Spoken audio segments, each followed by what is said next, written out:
បាទសួស្តីបងប្អូនអរគ្នាស្វាគមន៍មកកាន់ Channel Wecam នៅក្នុងវីដេអូមួយនេះខ្ញុំនឹងបង្រៀនបងប្អូនអរគ្នាឲ្យចេះពីរបៀបនៃការទិញទំនិញពី app 1688ដែលវីដេអូមុនខ្ញុំបានបង្រៀនបងប្អូនពីរបៀបបង្កើតក៏ដូចជាការទិញទំនិញនៅក្នុង app Taobao អញ្ចឹងថ្ងៃនេះយើងមករៀនពីរបៀបនៃការទិញទំនិញពី1688ដែលយើងភ្ជាប់វាជាមួយនឹង Taobao របស់យើងដែលយើងបានបង្កើតពីមុនអញ្ចឹងសម្រាប់បងប្អូនដែលអត់បានតន់បង្កើត Taobao បងប្អូនចូលទៅមើលវីដេអូរបៀបទិញពី Taobao មានវីដេអូរបៀបបង្កើតនៅក្នុងនោះស្រាប់អញ្ចឹងបងប្អូនបង្កើត Taobao រួចចាំបងប្អូនចូលមកបង្កើត1688ដោយភ្ជាប់ជាមួយគ្នាអញ្ចឹងខ្ញុំនឹងចូលទៅបង្ហាញបងប្អូនដល់គ្នាតែម្ដងដែលយើង download app 1688រួចបងប្អូនចុចបើកវាទៅអញ្ចឹងដល់ពេលដែលយើងបើកមកគឺវានឹងបង្ហាញទម្រង់បែបនេះមានន័យថាវាសួរនៅ account របស់យើង account Taobao របស់យើងចង់ link ជាមួយគ្នាអត់បើបងប្អូនចង់ link យើងគ្រាន់តែចុចអក្សរ quick login នេះមកឬមួយក៏អក្សរចិននៅកន្លែងហ្នឹងហើយយើងចុច agree វាទៅអញ្ចឹងគ្រាន់តែយើង agree ប៉ុណ្ណឹងគឺវានឹងចូលទៅ account ភ្ជាប់ជាមួយនឹង account Taobao របស់យើងបានសម្រាប់អញ្ចឹងកន្លែងនេះយើងបែកទៅក្រោយវិញបាទអញ្ចឹងយើងចូលមកចំណុចកន្លែង account ខាងក្រោមនេះបាទអញ្ចឹងឃើញថានៅកន្លែងនេះគឺគេបង្កើត account ដែលយើងបានជោគជ័យហើយអញ្ចឹងនៅពេលដែលយើងមាន account រួចរាល់ហើយធម្មតាខ្សែឋានដែលយើងបានភ្ជាប់នៅក្នុង Taobao បែបណាគឺវាចេញបង្ហាញនៅក្នុង1688បែបហ្នឹងដែរអញ្ចឹងបងប្អូនចង់ដឹងអាចចូលទៅមើលចំណុចខាងលើកន្លែងជ្រុងនេះហើយចុចទៅកន្លែងពាក្យ address management ឬក៏អក្សរជួរទី2ហ្នឹងបាទបន្តមកទៀតកន្លែងនេះគឺជាកន្លែងដែលគេបង្ហាញខ្សែឋានដែលយើងបានភ្ជាប់នៅក្នុង Taobao អញ្ចឹងបើកន្លែងហ្នឹងវាអត់មានទេករណីវាអត់បង្ហាញបងប្អូនអាច add វាថាថ្មីមកបាទចុច new receiving address មកអញ្ចឹងវានឹងបង្ហាញទម្រង់បំពេញបែបនេះបាទទម្រង់បំពេញបែបនេះបងប្អូនបើសិនជាអត់មានបងប្អូនយកមកបំពេញមកមាន name បាទមានលេខទូរស័ព្ទមានទីតាំងប្រទេសបាទគឺយើងថុចយកនៅខាងនេះហើយនឹង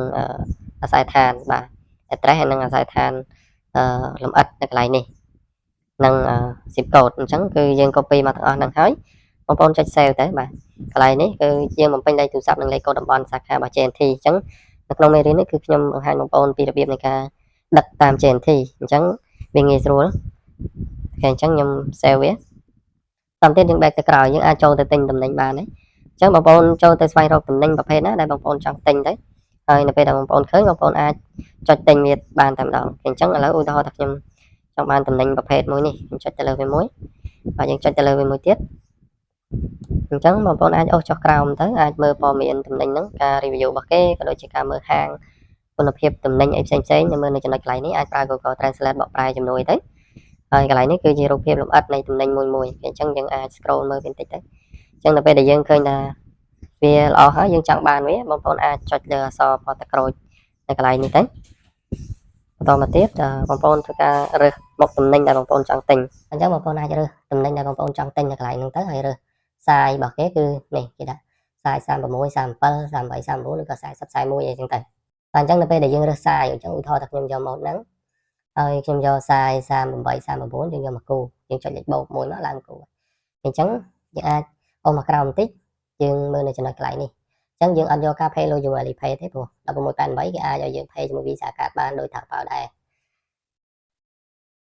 អញ្ចឹងយើងអាចចុចទៅលើនឹងមួយទៅអញ្ចឹងមកដល់ចំណុចនេះយើងអាច touch នៅខាងក្រោមនេះហើយយើងចុចអក្សរពណ៌ទឹកក្រូចខាងក្រោមអញ្ចឹងចូលមកដល់ចំណុចកន្លែងនេះគឺយើងអាចធ្វើការ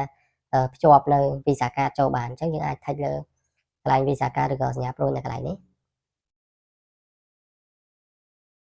បាទអញ្ចឹងកន្លែងនេះគឺជាកន្លែងដែលយើងត្រូវបំពេញព័ត៌មានកាតរបស់យើងចូលហើយ Master Card ឬក៏ Visa Card ឥឡូវយើងបំពេញលេខកាត16ខ្ទង់ចូលនៅក្នុងនេះហើយកន្លែងនេះគឺជាខែឆ្នាំផុតកំណត់កាតរបស់យើងហើយមួយនេះគឺជា CVV មានន័យថាលេខកូដ3ខ្ទង់នៅខាងក្រោយក្នុងកាតដូចគេបង្ហាញបែបនេះហើយចុងក្រោយគឺឈ្មោះអ្នកប្រើប្រាស់កាតឬក៏ឈ្មោះអ្នកប្រើប្រាស់កងធនាគារហ្នឹងតាមទៀតបងប្អូនចុច confirm and continue អញ្ចឹងនៅពេលដែលយើង confirm រួចវានឹងលោតលេខកាតរបស់យើងនៅចំណុចកន្លែងនេះបាទកន្លែងដែលខ្ញុំឲ្យបងប្អូនចូលទៅមិញហ្នឹងអញ្ចឹងនៅពេលដែលយើងឃើញអញ្ចឹងហើយយើងពិនិត្យមើលចំនួនទឹកលុយដែលយើងត្រូវ pay ហើយយើងចុចអក្សរពណ៌ទឹកក្រូចហ្នឹងទៅប៉ុណ្ណឹងគឺការ pay របស់បងប្អូនគឺបានជោគជ័យហើយអញ្ចឹងបន្ទាប់ពីយើងបានទិញរួចគឺតំណែងគឺវានឹងលោតនៅប្រអប់មួយនេះបាទប្រអប់ទី2នេះបើសិនវាលោតនៅប្រអប់ទី1ចេះដូចរបស់ខ្ញុំចេះគឺវាទិញអត់បានជោគជ័យទេតែនេះខ្ញុំគ្រាន់តែឧទាហរណ៍ទេអញ្ចឹងនៅពេលដែលយើងទិញបានជោគជ័យគឺវានឹងលោតនៅប្រអប់ទី2នេះហើយនៅពេលដែលវាលោតប្រអប់នឹងបាន2ឬក៏3ថ្ងៃឬក៏យ៉ាងយូរមួយសប្តាហ៍គេនឹងដាក់ដឹកចូលដល់រូបឡាននេះមានន័យថាគេមានដំណើរការដឹកជញ្ជូនឲ្យយើងអញ្ចឹងបងប្អូនអាចចុចទៅលើរូបឡានហ្នឹងហើយចុចទៅលើរូបតំណែងមួយទៀតហើយបងប្អូនcopy tracking number តំណែងហ្នឹងវីដេអូបន្តទៀតខ្ញុំនឹងបង្ហាញបងប្អូនអរគ្នាពីរបៀបនៃការតាមដានតំណែងថាតើតំណែងហ្នឹងគេបានដឹកជញ្ជូនឲ្យយើងណាហើយដឹកដល់ឃ្លាំងពេលណាយើងអាចតាមដានជាមួយខាង JNT បានពេលណាអញ្ចឹងវីដេអូមួយនេះមានតែប៉ុណ្្នឹងទេអរគុណច្រើនបងប្អូនអរគ្នាកុំភ្លេចជួយ Subscribe ក៏ដូចជាជួយ like នៅវីដេអូនេះដើម្បីទទួលបានវីដេអូបន្ថែមទៀត